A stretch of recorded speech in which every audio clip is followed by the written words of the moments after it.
Bani İsraillarning qandoq qilib o'zining dinini suiiste'mol qilganligi, dinni o'zining nafsiga mos holda o'zgartganligi, bu sababdan ularningki Allohning qatma-qat g'azabi va shundaqla xo'rlig'uchi azobi qilganligidan iborat bu voqeani bayon qilish orqali bizlarga nurg'ulg'an darslarni va ogohlantirishlarni beradi. Allah subhanahu wa ta'ala birinchi ahdi bo'lgan tavhiddan keyin nimani ahdab ekan? Ota-onaga yaxshilik qilish. Allah subhanahu wa ta'alaning imtihoni ba'zi mushundaq bo'ladi. İnsan ko'zga ilmag'ay yerdan bir haqiqat chiqib qoladi, uni sundirib olgan vaqtida undan keyin haqiqatga erishadi. Alhamdulillah va salatu va salamu ala rasulillah amma ba'd. Assalomu alaykum va rahmatullohi va barakatuh qarindoshlar. Biz bugun Allohning rahmati bilan Sura Baqara darsimizningki davomini o'qiymiz. Biz ilgirki darsimizda Sura Baqaraninki 83-oyatigacha bo'lgan mazmunlarni o'qigan. Ya'ni 83-oyatga kelib to'xtagan. Bugun bo'lsa 83-oyatidan boshlab 90-oyatigacha bo'lgan mazmunlarni o'qiymiz. Endi bu mazmunda nima haqida to'xtaldi desanglar, bu mazmunda Bani İsraillardan elingan ilahi ahdilar bayon qilinadi. Va shundaqla u ahdilarningki bugungi kunda bizlarga kuchga ega ekanligi. Shunga bu ahdilar qarata Bani İsraillar tutgan pozitsiyaga o'xshash pozitsiya tutib qolsak, bizning oqibatimizni shunga o'xshash bo'lganligi va shundaqla Bani İsraillarning qandoq qilib o'zining dinini suiiste'mol qilganligi, dinni o'zining nafsiga mos holda o'zgartganligi, bu sababdan ularningki Allohning qatma-qat g'azabi va shundaqla xo'rlig'uchi azobi qilganligidan iborat bu voqeani bayon qilish orqali bizlarga nurg'ulg'an darslarni va ogohlantirishlarni beradi. Shuning uchun Bani İsraillar voqeasini o'qigan vaqtimizda bu hukm bizlarga o'rtoq, bu xitob bizlarga qilinyotidi degan bu xil idea bilan o'qishimiz kerak. Hamda bizning bugun o'qiydigan oyatimiz bo'lsin, yoki keyin o'qiydigan oyatimiz bo'lsin, yoki ilgari o'qigan oyatlarimiz bo'lsin, biz Bani İsraillardan bundaq ahdi oldik deb keladi ya. Alloh subhanahu va taolo Bani İsraillardan qandoq ahdi olgan, o'zaro deyishganmi payg'ambarning vasitasi bilan qandoq ahdi olgan Alloh subhanahu va taolo, yoki ular mazlum vaqtida biz ozod bo'lsak mundaq qilamiz deb Allohga bergan va'dalari ana shu Allohning olgan va'dasi shumi deyilsa, Alloh subhanahu va taoloning Bani İsraillardan ahdi eli shakli, Tavratda tushirgan hukmlarga ular biz bo'ysunamiz dedi ya. Alloh subhanahu va taolo turtag'ini ularning ustiga ko'tarib turgan vaqtida biz Tavratga bo'ysunamiz dedi ya. Shu vaqtda ular Tavrat hukmlarining hammasiga amal qilishga ahdi bergan bo'ladi.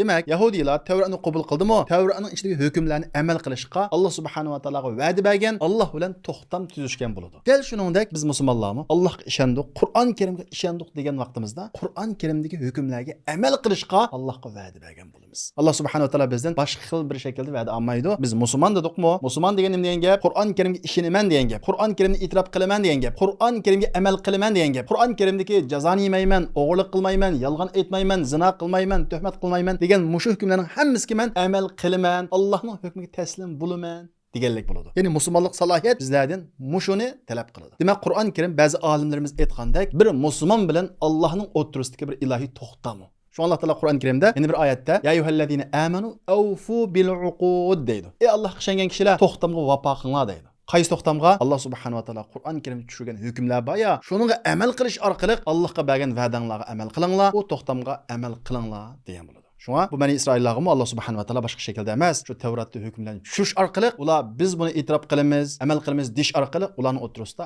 ahdi tuzilgan. Shuna bu voqealarni o'qigan vaqtimizda Alloh taolo Bani İsraillardan ahdi elib tikan, bizning ahdi omadi deb xiyoli yurmaylik. Qur'ondagi hukmlarning hammasi bizning elingan ahdilar, va'dalar. Biz bu Qur'on Karimning hukmiga xuddi Yahudilardek, Bani İsraillardek muomala qilsak, ahvolimiz shularga o'xshash bo'ladi. Biz bu ahdiga vafo qilmagan bo'lamiz. Xo'sh, unda bo'lsa, bizning bugun o'qiydigan Sura Baqaraning 83-oyatidan boshlab 90-oyatigacha bo'lgan mazmunlarda Bani İsraillardan olgan ahdilar va ularningki bu ahdiga tutgan pozitsiyasini bizga bayon qilish orqali bu ahdilarningki Qur'on Karimda kuchga ega ekanligidan bizga xabar beradi. Chunki Tavratning aslisi Allohning so'zi. Ya'ni o'zgartirilmagan holati Allohning so'zi. Qur'on Karimdagi ba'zi hukmlarni Tavratningki asli tumurlarini tevhidlerini yanılab, esiltib, tuzitib kelgan. Xo'sh, unda bo'lsa, Alloh subhanahu va taolo Bani İsraillardan qandoq ahdi olgan va shundaqla bu ahdini bizga qandoq yangilagan, ya'ni bizni qandoq ahdi olgan, oldi bilan biz oyatni o'qib o'tib, ondan keyin oyatma-oyat tushunishga tirishamiz. A'udhu billahi minashaytonirrojim. Bismillahirrohmanirrohim. Wa iz akhadna mithaqa bani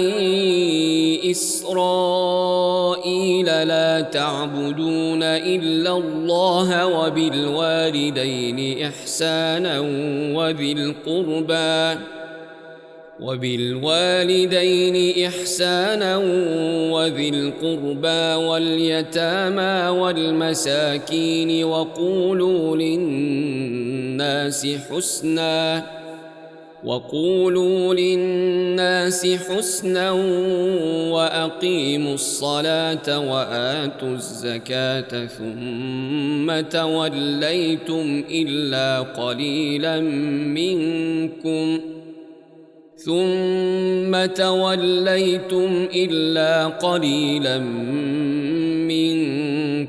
وأنتم معرضون وإذ أخذنا ميثاقكم لا تسفكون دماءكم ولا تخرجون أنفسكم من دياركم ثم أقررتم وأنتم تشهدون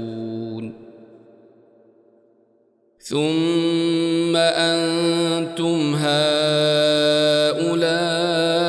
تقتلون أنفسكم وتخرجون فريقا منكم من ديارهم تظاهرون عليهم بالإثم والعدوان وإن يأتوكم أسارى تفادوهم وهو محرم عليكم إخراجهم أفتؤمنون ببعض الكتاب وتكفرون ببعض فما جزاء من يفعل ذلك منكم إلا خزي في الحياة الدنيا ويوم القيامة يردون إلى أشد العذاب وما الله بغافل عما تعملون أولئك الذين اشتروا الحياة الدنيا بالآخرة فلا يخفف عنهم العذاب ولا هم ينصرون ولقد آتينا موسى الكتاب وقفينا من بعده بالرسل وآتينا عيسى ابن مريم البينات وأيدناه بروح القدس أفكلما جاءكم رسول بما لا تهوى أنفسكم استكبرتم ففريقا كذبتم وفريقا تقتلون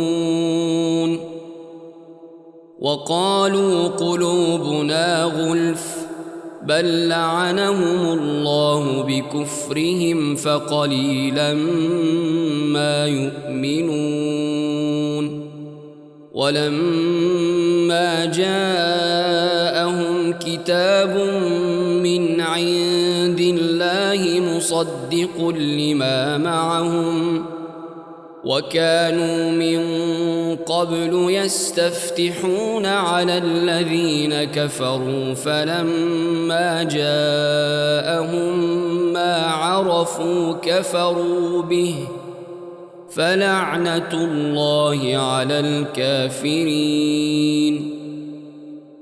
بئس ما اشتروا به أنفسهم أن يكفروا بما أنزل الله بغيا أن ينزل الله من فضله على من يشاء من عباده فباءوا بغضب على غضب وللكافرين عذاب مهين وإذ أخذنا ميثاق بني إسرائيل لا تعبدون إلا الله وبالوالدين إحسانا. Biz öz vaqtida Bani İsraillardan keskin, mustahkam ahd aldık deydi Allah subhanahu wa ta'ala. Allah Teala bu ayet arqali Bani İsraillardan algan Tevratninki eng muhim asas temisi olgan, maddasi olgan 8 xil ahdidan xabar berdi. La ta'buduna illallah. Birinci algan ahdisi bolsa Bani İsraillardan Allah qılam ibadat qilish, ya'ni sap tevhidni Bani İsraillardan ahdi algan. Allah'a ibadet kılısızlar. Allah'a hiç nersini hemten kılmaysızlar. Allah'ını çoğun kögендek hiç nersini çoğun kömeysizlar. Fakat Allah'a bağlanısızlar. Allah'a çoğunusuzlar. Allah'a ümit kılısızlar. Allah'a tevekkül kılısızlar deb mana şu tevhidden ibaret, Allah'a yalnız ibadet kılışdan ibaret muş ahdini Bani İsraillardan algan. Ve şundaqla bu ahde bugün günümüzde bizlerge mi güçke ega. Yani Allah Subhanahu wa Ta'ala'nınki bütün insanlardan algan ahdisi muş. Tevhid yani Allah'a yalnız ibadet kılış, yalnız Allah'ını çoğun biliş, yalnız Allah'ınki hükümlerine boysunuş. Bu bütün insanlardan aldığan ortak ahdisi. İkinci ahdisi bolsa ve bil valideyn ihsana. Qarab baxinglar. Allah Subhanahu wa Ta'ala birinci ahdi bo'lgan tevhidin killam nimadan ahdetdikan? Ata-anaga yaxshilik qilish. Bu Yahudilarga va shundaqla bugungi kundagi biz musulmonlarga Qur'on Karimga ishongan bütün insonlarga qilingan xitob va ulardan e'longan ahd. Biz Allohga ishondik, yolg'iz Allohga ibodat qildikmi? Undan keyin bizning Allohga bergan va'damiz ata-onamizga yaxshilik qilish. Demak, ata-onaga yaxshilik qilmagan odam Allohga bergan ikkinchi ahdisga xiloflik qilgan bo'ladi. Bugungi kunimizda o'xshashlar. Vadil qurba. Alloh subhanahu va taoloning Bani Isroillardan va bizlardan olgan uchinchi ahdisi bo'lsa, tuqqanlarga yaxshilik qilish. Val yatama, yetimlarga yaxshilik qilish. Val masakin, miskinlarga yaxshilik qilish. Va qulu lin-nasi husna va aqimus salah. Kishilarga chiroyli gaplarni qilish, namoz o'qish, zakot berish. Qaranglar, ma 8 turlik modda qarab qolgan bo'lsak, bizni o'ylantiradi. Nima ish qilsanglar, birinchi moddada Alloh subhanahu va taolo o'ziga yolg'iz ibodat qilishni ko'rsatdi. Ondan keyin Alloh subhanahu va taolo kishilik munosabat, ijtimoiy axloq haqida ahdlarni oldi. Demak, mayli ota-onaga yaxshilik qilish olsun, tuqqanlarga yaxshilik qilish olsun, yetimlarga yaxshilik qilish olsun, miskinlarga yaxshilik qilish olsun, bu nimaning ustiga qilish kerak ekan? Tavhidning ustiga qilish kerak. Yolg'iz Allohga bog'lanishdan iborat bu mustahkam tavhidning ustiga qurilgan vaqtida axloq, ondan keyin bu axloq samimiy bo'ladi, uzun muddat kuchga ega bo'ladi, shundaqla chin qalbdan chiqqan axloq bo'ladi. Masalan, bugungi kunimizda dunyoda nurg'un axloqli insonlar bor. Dinsizlar va axloqli. Va shundaqla ba'zi bir g'arb ellari, g'arb davlatlari qaydigan bo'lsak, nayt kishilar axloqli yo'llarda qatnash qoidasiga rioya qiladi. Ammo bu yerdagi axloq neden kelgan? Shu yerdagi ijtimoiy tuzumdan kelgan. Va ijtimoiy besimdan kelgan. Shu tuzumga rioya qilmasa, shu shaklda axloqli bo'lmasa, u yerda ya jazoga tortilishi mumkin, ya pul jazosi kirishi mumkin, yoki jamiyatdan yakunlanishi mumkin. Musulmonning axloqi ijtimoiy besimdan emas, puldan qo'rqib emas, iqtisodiy jazodan emas, faqat va faqat tevhiddan keladi. Allohga bog'lanishdan keladi. Bu sababni Alloh subhanahu va taolo eng avval bizlarni, insonlarni o'ziga bog'lab bo'lgandan keyin, o'ziga ibodat qilishga buyurib bo'lgandan keyin Allohga bog'lanishdan iborat bu tevhidni manba qilib turib, undan keyin ota-onaga yaxshilik qilishga, ulug' tuqqanlarga yaxshilik qilishga, yetimlarga yaxshilik qilishga, miskinlarga yaxshilik qilishga, kishilarga go'zal so'z qilishga buyurdi va mushularni ahd oldi. Demak, Allohning dini, men ilgari kelgan dini bo'lsin, Bani Isroillarga tushgan. Yoki bugungi kunimizda Qur'on Karimda kelgan islom dini bo'lsin, yolg'iz masjidda ibodat qiladigan din emas u. Yolg'iz ma'lum bir rayon bilan cheklanib qoladigan din emas u. Bu din shundaq bir dinki, insonni Allohga bog'laydi, yaratquchiga bog'laydi. Ya'ni ruhiy jihatdan insonlardan, moddiy manfaatlardan, dunyo manfaatidan hammasini uzib, insonni ruhiy jihatda hur erkin qilib Allohga bog'lab bo'lgandan keyin nimaga buyuriydi? Jamiyatga xizmat qilishga, oilani isloh qilishga buyuradi. Oilaning islohati nereden boshlanadi bilamizlar? Ota-onaga hurmat qilishdan boshlanadi. Ota-onaga hurmat qilinmaydi ekan, u oila asla va asla isloh bo'lmaydi. Bir oilada hurmatlanishga tegishli, cho'ng ko'rsatilishga tegishli kishi kim? Ota-ona. Ota-onaga yaxshilik qilmaydi ekan, u oila tarab qoladi, chirib ketishi mumkin. Shuning uchun Alloh subhanahu va taolo tunji qilib ota-onaga yaxshilik qilishga buyuradi. Ota-onaga yaxshilik qildikmi, oila islohatining tunji qadamini boshlagan bo'lamiz. Oila isloh bo'lsa, jamiyat isloh bo'ladi. Jamiyat tuzadi. Ondan keyin bu islohotning qadami oiladan boshlanib, nima kengaydi? Tuqqanlar kengaydi. Ondan keyin jamiyatniki yetim halqalari bo'lgan, bechora kishilar bo'lgan, yegichaqsiz bolalar, yetimlarga kengaydi. Ondan keyin miskinlar kengaydi. Demak, ma jamiyatni ijtimoiy jihatda kapolatga ega qilish, jamiyatdagi yetim miskinlarning beshini silash, ojizlarga yordam qilish, u Allohning bizdan olgan ahdisi. Qarab baqinglar, islomning ulug' ekanligini, Allohning dinining ulug' ekanligini, Allohning dini bizni faqat ma oxiratda jannatga kirgizish uchun emas, ma hayotdimi baxtli inson qilish uchun, ma hayotdagi jamiyatimizni mehr muhabbatga to'lgan bir jamiyat qilish uchun tushilgan bir din. Demak, dinga kirsak, dinda mustahkam tursak, bizning oxiratimiz qutuladi, ma jamiyatimiz mehrsiz yetim misraning chatqa qilib qilishidan, miskinlarningki ochsiz qilishidan, uysiz qilishidan, mana shunday nurg'ulgan jamiyat masalalarining hammasi hal bo'ladi. Demak, islom dini bizning dunyomizni va oxiratimizni qutuldiradi. Yana qaraydigan bo'lsak, Alloh subhanahu va taolo va qulu lin-nasi husna deydi. Alloh subhanahu va taolo Bani Isroillardan shunday ahd olganki, u bo'lsa-mu kishilarga yaxshi gap qilinglar deydi. Alloh ishongan kishilarga emas, musulmonlarga emas, kimga? Kishilarga. Barliq insonlarga go'zal gap qilinglar deydi. Demak, bir musulmon faqat musulmonlarga ham chiroyli gap qilmaydi. Kofir bo'lsin, fosiq bo'lsin, kim bo'lsin, uni go'zal gap qiladi. Bu Bani Isroillardan ilingan ahd va bizdan ilingan ahd. Bani İsraillarning buzilgan tarafi dal mushu. Alloh subhanahu va taolo jazoni yemanglar desa, o'zaro yemaydigan, ammo boshqalarga yugizadigan. Yolg'on aytmanglar desa, o'zaro yolg'on aytmaydigan, boshqalarga yolg'on aytadigan. Mana mushunda qilib ezib ketgan. Shuning uchun musulmon o'zaro yolg'on aytmaydi, boshqalarga ham yolg'on aytmaydi. O'zi harom yemaydi, boshqalarga ham harom yegizmaydi. O'zi xato ishni qilmaydi, boshqalarga ham xato ishni qilg'izmaydi. Shunga ba'zi kishilar va bu degan kofir tusa, dinsiz tusa, bular uradi deb. Asla musulmon o'ziga ravo ko'rmaganni boshqalarga asla ravo ko'rmaydi. Shunga musulmon Alloh subhanahu va taolo degandek vaqulu linnasi husna. Butun kishilarga chiroyli gap qilishga buyurilgan. Va shunda Alloh subhanahu va taolo va aqimus solat deydi. Namozni to'liq ado qilinglar deb Bani Isroillardan ahd olgan. Yahudiylarda bu namoz bor. Ular kunda 3 vaqt namoz o'qiydi. Ularning namozida ruku bor, sajda bor. Demak Alloh subhanahu va taolo tavhiddan keyin ota-onaga, urug' tuqqanga, yetimga va miskinga yaxshilik qilishga buyurgandan keyin namozga buyurdi.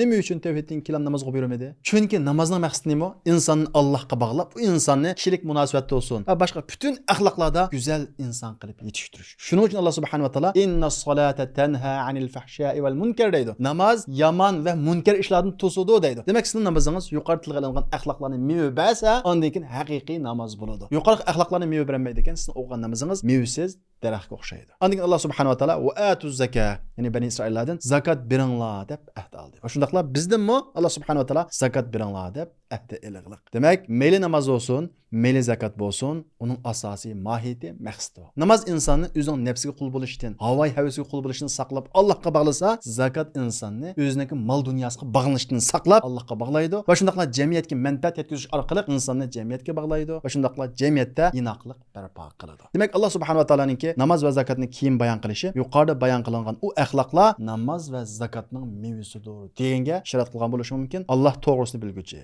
Demak, Alloh subhanahu va taolo Yahudilardan, ya'ni Bani Isroillardan mana shu 8 moddalik ahdini olgan. Bu ahda bugungi kunda biz musulmonlarga kuchga ega. Xo'sh, Bani Isroillar bu ahdlarga qanday muomala qildi? Qanday pozitsiya tutdi? Thumma tawallaytum illa qalilan minkum wa antum mu'ridun. Sizlarning ishinglarning oz bir qismidan boshqasining hammasi yüz ördünglar. Bu ahdiga vafo qilmadinglar dedi. Alloh subhanahu va taolo faqat o'ziga yolg'iz ibodat qilishga buyurgan bo'lsa, ular oltindan yasalgan muzayni ko'rgan vaqtida o'zini tutamay muzayga ibodat qilib ketdi. Yolg'iz Allohga ibodat qilolmadi, shirk qo'shdi. Alloh subhanahu va taolo ota-onaga yaxshilik qilinglar degan bo'lsa, ular qanday qildi bilamizlar? Yahudiylar ota-onasi qirib qolgan vaqtida, ularning hech qanday manfaat kelmaydigan, mushundaq ojiz bo'lib qolgan vaqtida, qishida pul bo'lsa-mu, ota-onam pul deb qolsa birib sanmay deb o'zining pullarini men mushu ma'budlarga, o'zining diniy ishlariga pullarimning hammani otib etdim deb jakolaydi. Ota-onasi pul deb kelsa, men pullarimning hammani mushu ma'budlarga otib etga deb bahona ko'rsatdi. Qaranglar, ko'rsatgan bahona nihoyat chiroyli. Nim bilan diniy ton bilan bahona ko'rsatdi.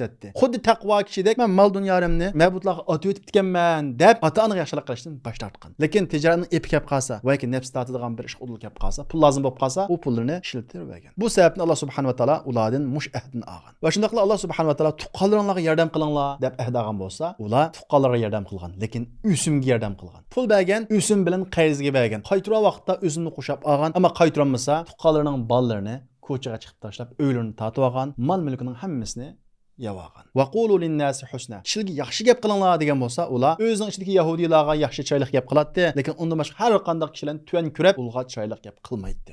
O'zini ustun ko'ratdi. Va aqimus solat, namoz o'qinglar degan bo'lsa, ular namoz o'qiydi, o'qimaydi emas, lekin namoz o'qib turib jazoni yetdi. Namoz o'qib turib yolg'on aytadi. Namoz o'qib turib har xil gunohlarning hammasini qiladi. Demak, bir odam namoz o'qib turib gunohning hammasini qilsa, jazoni ulamdi, boshqalarning haqqi ulamdi, hammani yavasa, u odam faqat shakliy jihat namoz o'qigan bo'ladi, haqiqiy shaklda namoz o'qigan bo'lmaydi. Va atuz zakat, zakat beringlar degan bo'lsa, yahudiylar bu ahdiga qarata mollarining eng nacharlarini ayirib zakat beradi. Yahudiylardami 110% zakat batdi. Ular 10 qo'yi bo'lib qolsa, eng kasal, eng uruq qo'yini tanlab, men zakat berdim deb Allohning oldigandek ish qiladi. Allah subhanahu wa taala ularni zakat berdi demedi. Nima dedi? Ahdisda turmadi dedi. Thumma tawallaytum, sizlar yüz ördinglar dedi. Ahdinglarda turmadinglar dedi. Illa qalilan minkum. Sizlarning az bir qismlardan boshqaning hammanglar sizlar u ahdinglarda turmadinglar, yüz ördinglar. Va antum mu'ridun. Sizlar hamisha mushundaq yüz o'ysizlar deydi. Demak, Alloh subhanahu wa taala bu 8 moddalik ahd orqali Bani Isroillarninki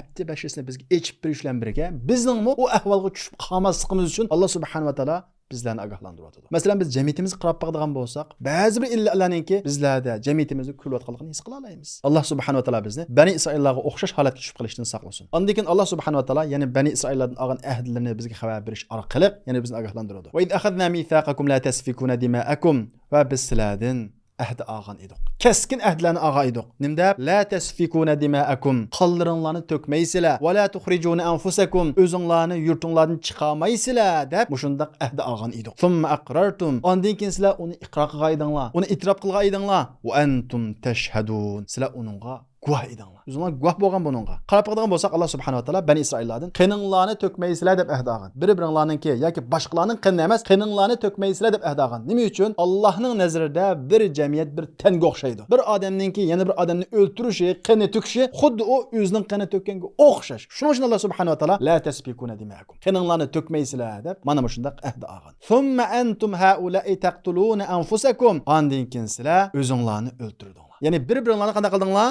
Öldürdüңlar. Sizler özünlerin kardeşini öldürgenlikinglar, o özünlerini qanday qilganliginglar öldürgenlikinglar. Ve tukhrijuna fariqan minkum min diyarihim. Özünlerin arasından bir grupa, bir türküm kişilerini yurtidan chiqardinglar. Ular qarşı günah ve düşmanlık bilen yardım berdinglar deydi. Qanday yardım bergan? Bu ayni tushunish uchun mush oyat tushgan Madina ahvolini ozroq tushunishga to'g'ri keldi. Bilganinglardek, Madinaga payg'ambarimiz Muhammad alayhisalom kelgan vaqtida Madinada cho'ng jihatdan ikki turli kishilar yashaydi. Birisi arablar, yana birisi yahudiylar. Arablar ikki qabilaga bo'lingan, Aws va Khazrajdan iborat. Yahudiylar 3 qabila edi. Banu Qaynuqa, Banu Nazir va Bani Qurayza. 3 qabila edi. Ma 3 qabila Yahudilar dindosh edi. Bu dini chiqib kelgan bo'lar, dindosh edi. Ma arab bilan dini hech qanday munosabat yo'q edi. Endi ma Aws bilan Xazraj pat-pat urushga kiradi. Mush Aws bilan Xazraj, ya'ni arablar o'zaro urushga kirgan vaqtida ma Yahudilar qanday qiladi desanglar, ba'zi Yahudi qabilalarininki Aws qabilasi bilan iqtisodiy manfaati bor edi. Yana ba'zi Yahudi qabilalarininki Xazraj qabilasi bilan iqtisodiy manfaati bor edi. Endi Aws bilan Xazraj urushga kirib qolsa, ma din dishimda deb o'ltamay, qaysininki qaysi bilan iqtisodiy manfaati bo'lib qolsa, shuning tarafiga o'tib Yahudilar ikki safga ayriladi. Ya'ni iqtisodiy manfaatga duch kelgan vaqtida bu dindosh Yahudilar, kitob berilgan Yahudilar diniy qarindoshlikni cho'rib o'tib turib, manfaat uchun birisi-birisiga qarshi qana qiladi? Urush qiladi. Shundaqlar birisi-birisiga dushmanlik qiladi. Alloh subhanahu va taolo ulardan la tasfikuna dima'akum. Qininglarni to'kmanglar deb qana qilgan? Ahd olgan. Shundaq ahd olgan bo'lsa-mu, lekin ular manfaat kelgan vaqtida birisi-birisidan urushadi. Xuddi bugungi kunimizdagi ba'zi bir davlatlarga o'xshash. Ba'zi bir davlatlar o'zini musulmon deb turib, davlat manfaati deb turib, kofirlar birlashib dindiga qarshi urushlarni qilmamdi qiladi. Yahudilar shunga o'xshash edi. Yahudilar biz Allohning tanlangan bandalari, bizning Tavrat kitobimiz bor deydi, lekin mushundaq dindor Yahudilar iqtisodiy manfaat to'qinishiga kirib qolgan vaqtida o'zining din dishi bilan urushadi. Ikkisi bo'ladi. Şu Allah subhanahu wa taala tazaharuna alayhim bil ismi vel udwan deydi. Sizlar ular qarşı, yani o'zinglarning qarindishi qarşı gunoh va dushmanlik bilan ular qarşı yordam bersizlar. Ya'ni arablarning sepet turib, o'zinglarningki diniy qarindishi qarşı yordam bersizlar. Va iyatukum usara tufaduhum. Amdu ular, o Yahudilar asir bo'lib tushib qolsa, ularga fidya berib, pul berib, uni qutqizib olasizlar. Va huwa muharramun alaykum. Vaholanki ularga urush qilish, ularning yurtidan chiqish sizlarga harom qilingan edi deydi. Ya'ni biz yuqori deganimizdek Yahudilar iqtisodiy manfaat sababli o'zaro arablarning sepet turib, ikki sepda turib, birisi-birisidan qana qiladi? Urush qiladi. Urushda asirga tushib qoladi. Masabtik Yahudi, Masabtik Yahudining quliga, Masabtik Yahudi, Asabtik Yahudining quliga mushunaq birisi-birisiga asir tushib qoladi. Asir tushib qolganda bo'lsa qana qiladi desanglar, bu Yahudi o'zining quliga asirga tushib qolgan Yahudiga pul to'lab ularni qutqizib oladi. Arablar bunga hayron qilib, sizlar bularga qarshi urush qildi ekansizlar, asirga tushib qolsa pul berib qutqizdi ekansizlar. Bu qandoq gap deydi. Degan vaqtida Yahudilar bular bizning din dishimiz deydi. Bizning kitobimizda qarindishinglar asirga tushib qolsa pul berib qutqizinglar degan, shuni qutqizimiz deydi. Va huwa muharramun alaykum ikhrajuhum. Sizlar asirga tushib qolgan vaqtida asirni qutqizish bizning kitobimizda buyurilgan deb dindor bo'lib oldi ekansizlar. Urush qilgan vaqtinglarda, qani to'kkan vaqtinglarda, yurtidan chiqargan vaqtinglarda bu insonlar kam edi ya. Sizning kitobingizda bu harom edi ya. Nima uchun bu vaqtda buni demaysizlar? Hamda men asirni qutqizgan vaqtda bizning kitobimizda shunday qarindoshlarimiz asirga tushib qolsa uni qutqizinglar deganda taqvo bo'lib olasizlar deydi. Ya'ni bu oyat Yahudilarninki ma hech qanday bedel, manfaatga taqashmagan vaqtida, nayt dindor, ammo manfaatga taqashgan vaqtida o dinni, o hukmni unutib qoldigan mijozni bizga yechib beradi. Ya'ni uning kitobida Alloh subhanahu va taolo ularningki qon to'kmaslikdan iborat, birisi-birisini yurtidan chiqarmaslikdan iborat ahdlarni olgan. Shundaqo, mushularning hammasini unutib iqtisodiy manfaat sababli urushudi. Urushib asirga tushib qolgan vaqtida bizning kitobimizda asirni qutqizing deb bor. Shunga biz asirni qutqizamiz deb nayt taqvo bo'lib oladi. Shunga deydi: "Va huwa muharramun alaykum." Yurtidan chiqarishning o'zi harom edi. Sizning kitobingizda bor edi. O'sha vaqtda gap qilmaysizlar, hamda urushib bo'lgandan keyin qutqizamizlar deb Alloh subhanahu va taolo ularningki mana shunda manfaatga taqashmagan vaqtida musulmon, ammo manfaatga taqashgan vaqtida islomni inga ap qo'ydigan mana shunda xarakterini eshib beradi. Demak bu oyat bizlarga bugungi kundagi musulmonlarga ajoyib muhim bo'lgan usullarni beradi. Bir odam o'zining manfaatiga taqashgan vaqtidami, zinaga kelgan vaqtidami, iqtisodiy to'qinish kelib qolgan vaqtidami, ondan keyin musulmon bo'la olsa, Allohning hukmida ching tura olsa, u haqiqiy musulmon bo'ladi. Aksicha, iqtisodiy manfaatga taqashgan vaqtida Allohning hukmlarini unutib qoladigan, hech qanday ziyon yo'q yerda Allohning hukmiga ching eslab oladigan, hatto taqvo bo'lib oladigan mana shunday saxta dindorlikqa tushib qolsak, bizning ahvolimiz Bani Isroillarga o'xshash bo'lib qoladi. Esimizda bo'lsin, Yahudiylar Bani Isroillar ateist bo'lib ketmagan, dinsiz bo'lib ketmagan. Biz dindan chiqib ketdik demagan ular, Allohga ishonmaymiz demagan. Qanday qilgan? Dinni o'zgartgan. Ustulik qilgan dinga, Allohning dinidan o'ynashgan, Allohni aldashga uringan. Mana shunday o'zicha aqlliqlarcha, iqtisodiy manfaatga taqashgan yerda quloqni yupurib olgan Allohning hukmiga, ammo iqtisodiy manfaatga taqashmaydigan, urush olmagan, tinjigan vaqtida asrlarni qutqizish orqali pul tilab biz o'zimizning kitobidagi hukmlarga amal qildik. Allohning hukmini biz ijro qildik. Alloh taolo bizning kitobimizda asrga tushib qolsa, sizlarga o'shunda qirindishinglar pul tilab qutqizinglar degan, biz qutqazdik deb shunday taqvo bo'lgan. Chunki asrni qutqizgan vaqtida urush bo'lmagandan keyin, urush tinjigandan keyin ulga hech qanday bir iqtisodiy ziyon kelmaydi. Demak, haqiqiy musulmon bo'lish qanday bo'ldi ekan? Sizga ziyon kelsin, ziyon kelmasin, iqtisodiy manfaatga taqashmasin, tik tura olsangiz, ondan keyin siz yahudiylashmagan, Bani Isroillashmagan musulmon bo'la olasiz degan shuni bizga birduma oyat. Agar unda bo'lmaydi ekan, biz Allohning hukmlari bilan o'ynashgan bo'lamiz. Xalqa yani olgan, xalqa yani tirik qilgan Bani Isroillarga o'xshash bo'lib qolamiz. Shuning uchun Alloh subhanahu va taolo bu oyatning davomida afatu'minuna bi ba'dil kitabi va takfuruna bi ba'd. Sizlar kitobning bir qismiga ishonib, bir qismini inkor qilamsizlar. Dininglar sizlarning tilla baziranglarmi? Xalqanni oladigan, xalqanni qo'ydigan. Demak, bir odam o'zining diniga mana shunday muomala qildi ekan, nafsiga yaqqanni elib, nafsiga ig'ri kelganni qop qo'ydigan shunday muomala qiladi ekan, u yahudiylashgan bo'ladi, u Bani Isroillashgan bo'ladi. Uning oqibati Bani Isroillarga o'xshash bo'ladi. Iymon islomga bir butun iymon etishini talab qiladi. Qachoniki musulmonlar islomga bir butun amal qilgan vaqtida haqiqiy izzatga, hurmatga, qadr-qimmatga erishadi. Qachoniki musulmonlar islomga parcha holat amal qildi ekan, ya'ni o'zining nafsiga maskaga yeriga amal qiladi ekan, u vaqtda musulmonlar xor bo'lib qoladi, xuddi yahudilarga o'xshash. Bu ilohiy qonuniyat. Ya'ni har qanday bir inson Allohning kalomiga bir qismiga ishonib, bir qismiga ishonmaydi ekan. Ya'ni nafsiga maskaga ishonib, nafsiga maskamiga ishonmaydi ekan, u odam xorliqqa mahkum bo'ladi. Fama jazaa'u man yaf'alu zalika minkum. Kimki sizlardan ashunda qiladi ekan, Allohning kitobidan xoliqini elib, xoliqini qo'ydi ekan, manfaatga taqashsa, jim turib olib, manfaatiga taqashmagan yerda taqvo bo'lib oladi ekan, illa khizyun fil hayati dunya. Ma hayatu dunyoda xor bo'lib ketadi. Bu yerdan bugungi kundagi musulmonlarningki xorliqning bir sababini topgan bo'lamiz. Bugungi kunda musulmonlar nima uchun xor bo'ldi? Ilgirki musulmonlar, sahobalar davridagi musulmonlar, undan keyin kelgan musulmonlar nima uchun aziz bo'lgan? Ular islomga bir butun amal qilgan. Bugungi kundagi musulmonlar bo'lsa, men nafsiga qarata amal qilgan bo'lg'achqa, kitobning bir qismiga ishonib, bir qismini inkor qilgan bo'lg'achqa, garchi eg'iz bilan inkor qilmadim demisimi, ular Alloh taolo Qur'on keyin degandek, ma hayatu dunyoda xor bo'lib qolgan. Demak, ma oyat bizni haqiqatan o'ylantiradi. Shuning uchun mayli shaxsiy, yakki shaklda bo'lsin, oila shaklda bo'lsin, va jamiyatimizda bo'lsin, va islom qarta biz haqiqiy ishonandik, haqiqiy amal qilamdik. Bizning zinimizni to'g'ri kelib qolsa amal qilalamdik. Bu haqda o'ylashimiz kerak. Agar bizning masala chiqqan bo'lsa, bu haqda o'zimizni darhol tekshirishimiz kerak. Unda bo'lmaydi ekan, ma hayatu dunyoda bu xorliqqa sabab bo'ladi. Buning bilan tugamaydi. Va yawmal qiyamati yuradduna ila ashaddil azab. Qiyomat kuni esa eng qattiq azobga duchor bo'ladi. Nima uchun bilamizlar? Chunki bu Alloh bilan o'ynashganlik. Bu Allohning oyatlari bilan o'ynashganlik, Allohning oyatlarini ko'zga ilmaganlik. Va mallohu bighafilin amma ta'malun. Alloh sizlar qilgan ishdan bexabar emas. Sizlar ustulik qilib, aqlliqlik qilib o'yin o'ynaysizlar, Alloh bundan bexabar emas deydi. Shuning uchun asla va asla Allohga ustulik qilishdan, Allohning hukmlari oldida aql ishlatib, aqlliqlik qilib o'yin o'ynashdan qattiq saqlanishimiz kerak. Alloh hamma narsani bilib turadi. Ulaikallazina ishtarawul hayatad dunya bil axirah. Osh kishilar, ya'ni manfaati kelganda nati taqvo musulmon, manfaatiga taqashqa yerda Allohning hukmlarini cho'rib qo'ydigan, tashlab qo'ydigan kishilar bo'lsa, ular oxiratni hayoti dunyoga tegishgan kishilar. Ya'ni ular ma'lum manfaat uchun, dunyo manfaati uchun Allohning hukmini qo'yib qo'ydimi? Shu manfaatga erishdi. Shu pulni topdi. Shu iqtisodiy manfaatni elib keldi. Ammo oxiratni qo'ldan berdi. Fala yukhaffafu anhumul azab. Shuning uchun ulardan azob yengiltilmaydi deydi. Ular Allohning oyatidan o'ynashganlik uchun, Allohni oldigandek mushunda ustulik qilganlik uchun ulardan azob yengiltilmaydi. Wala hum yunsarun. Ularga yordam qilinmaydi. Ya'ni ular dunyoda kuchlik yordamchi tepish, kuchlik qabilalar bilan ittifoq tuzish uchun, Allohning hukmini cho'rib qo'yganligi uchun ularga qiyomat kunisi hech qanday yordam berilmaydi. Sizlar dunyoda manfaat uchun baqiy bo'lmagan, fani bo'lgan kishilarni qashqa bardinglar ya, Allohning hukmini ana shunda kuchlanib tashladinglar ya, bu sababli sizlarga hech qanday yordam berilmaydi deb Alloh subhanahu va taolo dunyoda nimani ko'zlagan bo'lsa, shuningga tashlab qo'ydi. Ya'ni ular dunyoda Allohning hukmini tashlab qo'yish bilan ma'lum ittifoqdoshga kuchga erishgan bilan qiyomat kunida ularga hech qanday ittifoqdosh bo'lmaydi deydi Alloh subhanahu va taolo. Wa laqad atayna Musal kitaba wa qaffayna min ba'dihi bir-rusul. Biz Musaga Tavratdan iborat bu kitobni tushirdik.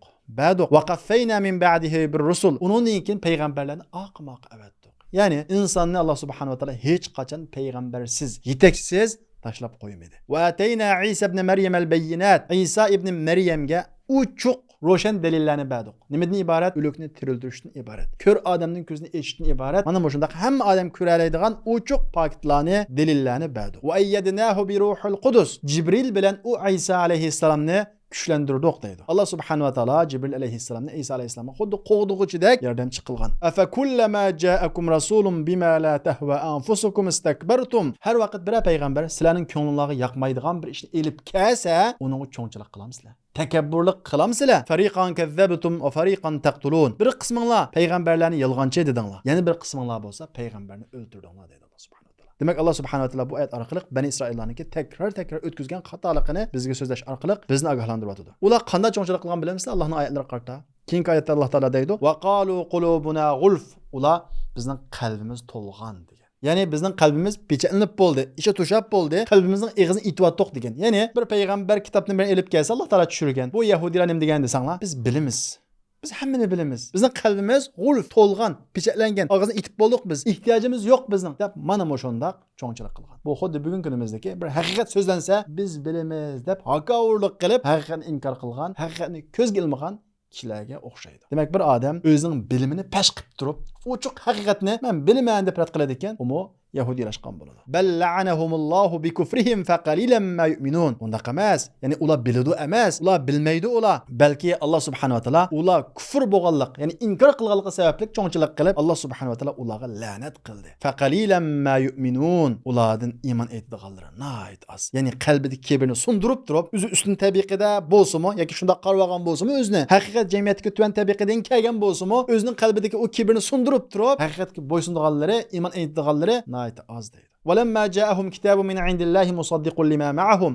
Ularning qishidagi Tavratni tasdiqlaydigan kitob tushgan vaqtida, ya'ni Qur'on Karim nozil bo'lgan vaqtida ular ishonmadi. وَكَانُوا مِنْ قَبْلُ يَسْتَفْتِحُونَ عَلَى الَّذِينَ كَفَرُوا. Ular ilgari kofirlar qarshi uning bilan yordam tilaydi deydi. Ya'ni payg'ambarimiz Muhammad alayhisalom kelgan vaqtida ular ishonmadi. Vaholanki ular ilgari bizning oramizdan bir payg'ambar keladi. Biz shu payg'ambarning keyniga agishib turib, "Ey arablar, sizlar qarshi urush qilamiz" deb mana shunday arablarni qo'rqitadi. Vaholanki o payg'ambar ularning ichida emas, qo'rqitgan arablarning ichidan chiqib qolgan bo'g'achqa, ularning qalbi, kibri buni qabul qilolmadi. Alloh subhanahu va taoloning imtihoni ba'zi shunday bo'ladi. Inson ko'zga ilmagan yerdan bir haqiqat chiqib qoladi, uni sundirib olgan vaqtida andan haqiqatga erishadi. Falamma ja'ahum ma arafu kafaru bih. Ular tunugan payg'ambar kelibdi, kitoblarda bishorat so'zlangan payg'ambar kelibdi, kafaru bih. Ular kafir bo'ldi. Fala'natullohi alal kafirin. Mana shunday haqiqatni uchiq ko'rib turib inkor qilgan kafirlarga Allohning la'nati bo'ldi deydi. Bi'samashtarau bihi anfusahum. Ularning o'zlarini setishi nima degan yomon deydi. Alloh subhanahu va taolo ularning iymonni satganligini o'zini setishi deb atadi. Chunki iymon demak jon demak. Iymonni satdimi, u odamning o'likdan farqi yo'q. Ular o'zining iymonini qanday satdi? Ay yakfuru bima anzalallohu bagyan ay yunzilallahu min fadlihi ala man yasha'u min ibadi. Ularning iymonini setishi bo'lsa, Allohning xoligan bandisiga o'z ihsonidan nozil qilganligiga hasad qilib, qizg'inib, Alloh nozil qilgan kitobni inkor qilishidir deydi. Ya'ni Alloh taolo nozil qilgan kitobni nozil bo'lgan kishiga hasad qilib, chidamay inkor qilish orqali, ya'ni jamiyatga o'rnin tushib qolmasa bo'ladi. Bu arablar ustun ko'tarilib ketmasa bo'ladi. Biz degan payg'ambarlarning avlodlari tursak deb, mana shunday hasad qilganligi sabab ular o'zining iymonini ana shunday jamiyatdagi o'rniga setavatdi. Masalan, bizning jamiyatimizda ba'zi kishilar bor. Arabning dini deb qo'ydigan. Nima uchun Alloh taolo payg'ambarni arablarni tanlaydi deb qo'ydigan. To'g'ri, bu vaqt so'si bo'ldi. Lekin bu Allohning ishi. Alloh xohlagan kishidan payg'ambar tanlaydi. Turklardan payg'ambar tanlagan bo'lsa, boshqalar nima uchun turklarni tanlaydi deyish mumkin. Bu inkor savoli, tugamaydigan bir savol. Bu Alloh xos ish, Allohning xohishidagi ish. Alloh xohlagan kishini payg'ambar qiladi, xohlagan kishiga kitob tushiradi. Aqlli inson u haqiqat bo'lsa, u kimga uchsun, uni qabul qiladi. Faba'u bi ghadabin ala ghadab. Ular qat-muqat g'azabga yo'liqdi deydi Alloh subhanahu va taolo. Demek ular ana shunda Allah subhanahu wa taala ularni zulmdan qutuldursa, chiqiblam muzayga ibodat qilganligi uchun, keyin afu qilsa nurg'ulgan gunohga tushganlik uchun, keyin Allah subhanahu wa taala o'zlarining kitobida bayon qilgan sifatlardagi o'xshash payg'ambar kelsa, uningga ishonmaganlik uchun ular qatma-qat g'azabga yo'liqdi deydi. Demak, qatma-qat o'tkazilgan gunohning, kufrlikning jazosi mana shunday Allah taolo tarafidan bo'lgan qatma-qat g'azab bo'ladi. Valil kafirina azabun muhin. Bu xil kafirlarga xorlig'uch azob bo'ladi deydi Allah subhanahu wa taolo. Qarab qarag'an bo'lsak, Allah subhanahu wa taolo ba'zi oyatlarda dardlik azob deydi. Ba'zi oyatlarda qattiq azob deydi. Ammo Allah subhanahu wa taolo nima uchun bu yerda xorlig'uch azob dedi? Chunki bu yerdagi kufrlik, cho'ngchilik yuzidan kelgan bo'lg'achqa, cho'ngchilikning manbalangan bo'lg'achqa, Allah subhanahu wa taolo ularning ana shu kibrini sundirish uchun ularni xorlaydigan, kibrini paçaklab taşlaydigan azab bilan azoblaydi. Demek kibir qaramoqqa bir kishilik illatdek ko'rinadi. Amaliyotda kibir insonni nayt ig'ir gunohlarga so'raydi. Va shundaqlar bu kibir xuddi riyoga o'xshash insonning qalbida maxfiy bo'ladi. Ko'p hollarda meni kibir yo'q deb o'ylaydi inson. Ammo kibir o'zini tekshirgan vaqtida naqadar insonning qalbiga maxfiy yushunib ketganligini his qila oladi. Masalan, payg'ambarimiz Muhammad alayhisalom kibirni nayt go'zal tushuntirib qo'ydi. Kibir degan nima? Batarul haq va ghamtun nas. Haqiqatni qabul qilmaslik dedi. Hamda haqiqat o'zimiz bilan tang odamdan kelsa qabul qilishimiz mumkin. Ammo haqiqat o'zimizning kichik odamdan kelgan vaqtda qabul qila olamiz. Masalan, cho'nglar bolasi to'g'ri gap qilsa va yoki masalan gap talishib qoldi deydi. Bolasi to'g'ri gap qilib, mantiqli gap qilib, dadasini to'xtatdi. To'xtatgan vaqtida dada shu vaqtda dadiliqni tutib qilib, to'g'risi kibri tutib qilib, bolasini ishingni qila, sen og'zingni yuma dedimi? To'g'ri gapni rad qilib, bu bir kibrning alomati. Va yoki ayoli to'g'ri gap qilib birini to'xtatib qo'ydimi bir yerda? Shu vaqtda ahliki va yoki to'g'risi kibri tutib qilib, uni rad qildimi? Oz gap qila dedimi? Bu bir kibrning alomati. Masalan, Hazreti Ömer kishilarning oldida bir hukmni e'lon qildi. Bir mo'maydan birisi xatolashganligini o'tirib qo'ydi. Hazreti Ömer, mening 100 obro'yim nim bo'lib keta, men xalifa tursam demasdan, Ömer xatolashdi, ayol to'g'ri aytdi dedi. Ma insonning qalbining pokizligi. Ma insonning qalbida hech bir kibrning yo'q ekanligi. Shuning uchun ma kibr desa, ko'p hollarda inson o'zini bundan xoli hisoblaydi. Asla va asla ko'pinchamiz bundan xoli bo'lolmaymiz. Oz bo'lsin. Bu xuddi yuqoridagiimizdek riyoga o'xshash maxfiy bo'ladi. Bu insonni yuqorida mana shunday kufrlik abbasa to'ni bizni nurg'ulgan gunohlarga so'raydi. Shunga har vaqt kibrni saqlashimiz kerak. Bu kibr insonni ba'zi bir gunohlarga so'raydi. Allohning ba'zi bir hukmlarini rad qilishga so'raydi. Masalan, bugungi kunimizdagi ba'zi kishilarga ba'zi narsaning harom ekanligini so'zlasak nima deydi? Ular tushunmaydi deydi. Buning deganligi xuddi qulubuna g'ulf, biz bilamiz deganligi bu. Shunga bu haqda har bir inson haddini bilishi kerak, cho'ngchilikdan qattiq saqlanish kerak. Unda bo'lmaydi ekan, Bani Isroillarga o'xshash la'natga uchrab ketamiz. Chunki Bani Isroillarning bu la'natga uchrashining sabablaridan, cho'ng sabablaridan birisi ularning qalbiga singib ketgan kibr. Allah subhanahu wa taala hammamizning qalbimizni pokiz, Allohning hukmiga bo'ysungan, kishilarning hammani o'xshash ko'zda ko'ralaydigan, haqiqat kimning kasini qabul qila oladigan saf qalbliklarni qilib bersin inshaalloh. Va axiru da'vana alhamdulillahi robbil alamin.